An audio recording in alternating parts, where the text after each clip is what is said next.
All right, let's talk about something that drives so many of us crazy.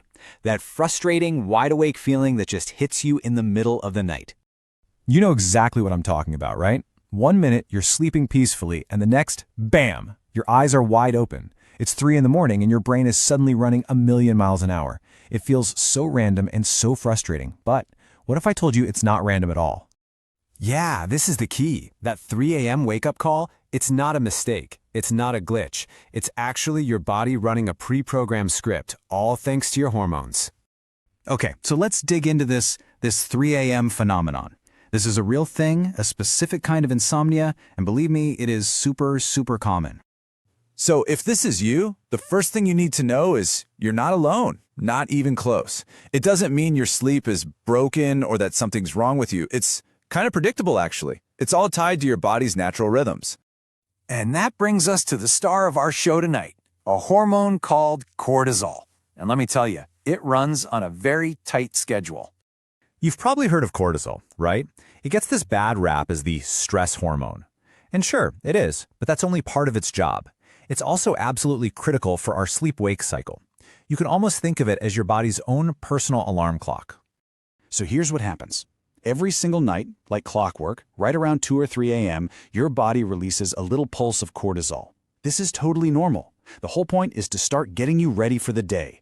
It gently brings you into a lighter stage of sleep so you're ready to wake up a few hours later. But cortisol isn't the only thing going on here.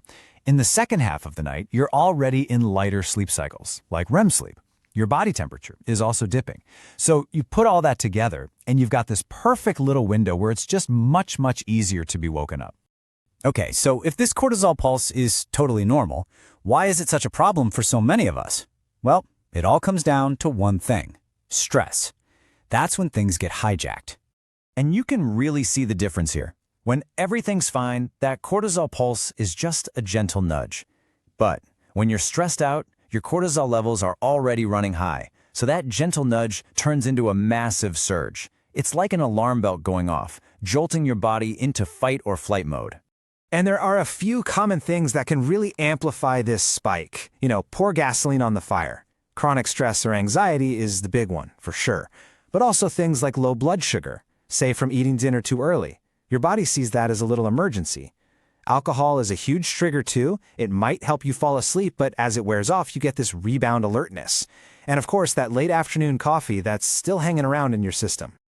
Okay, so the worst has happened. You're awake, it's 3 a.m., your brain is going crazy. What can you actually do right now? Let's go through a rescue plan for that exact moment. Okay, rule number 1. This is the most important rule of all. Do not check the clock. I know. The urge is so strong, but you have to fight it. Why? Because what happens the second you see that it's 3:15 a.m.? Your brain immediately starts doing the math. Oh no, I only have X hours of sleep left. I'm going to be a zombie tomorrow. That whole line of thinking just creates panic. And guess what panic does? It floods your body with even more cortisol. It's a vicious cycle. So instead of lying there and fighting it, try this. It's called the 20-minute rule. If you've been awake for what feels like about 20 minutes, just get up. Seriously, get out of bed. The whole idea is to stop associating your bed with being frustrated and awake. Go to another room, keep the lights super dim, and do something really boring. Like read a dull book, a real book, not a screen. Then, and only then when you actually feel sleepy again, go back to bed. Here's another great tool to calm that fight or flight feeling. It's called 4-7-8 breathing. It's simple. You breathe in through your nose for a count of 4. You hold that breath for 7 seconds. And then you exhale slowly through your mouth for a count of 8. The secret sauce here is that long exhale. It actually signals your nervous system to chill out and switch into rest and digest mode. And if your mind is still racing, here are a couple more tricks. You could try a brain dump. Just grab a piece of paper and write down every single thing you're worrying about. Just get it out. Or try a grounding technique, like the 5-4-3-2-1 method. It pulls you out of your head and back into the real world. All right, that's what to do in the moment. But what about the long game? How do we stop these wake-ups from happening night after night? Well, a good night's sleep really starts way earlier in the day. First up, cut off the caffeine by 2 p.m., maybe even earlier. Steer clear of alcohol for at least 4 to 6 hours before you plan to sleep. And this is a big one. Give yourself a solid 90 minutes to wind down before bed. No screens. Just do something relaxing. Oh, and if you think blood sugar might be your issue, try a small snack with some protein and healthy fat about an hour before bed. It can make a huge difference. And don't forget your bedroom environment. It matters a lot. Keep it cool. That helps your body's temperature drop for sleep. Make it completely dark. And please, please protect your bed. Your bed is for sleeping. That's it.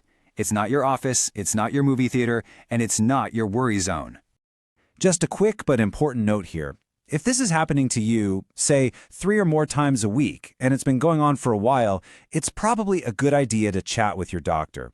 They can help make sure there isn't something else going on, like sleep apnea. You know, this might be the most important takeaway of all. Waking up in the middle of the night is actually normal. The goal isn't to sleep like a rock for 8 hours straight without ever stirring. The real goal, the victory, is to wake up and not panic about it.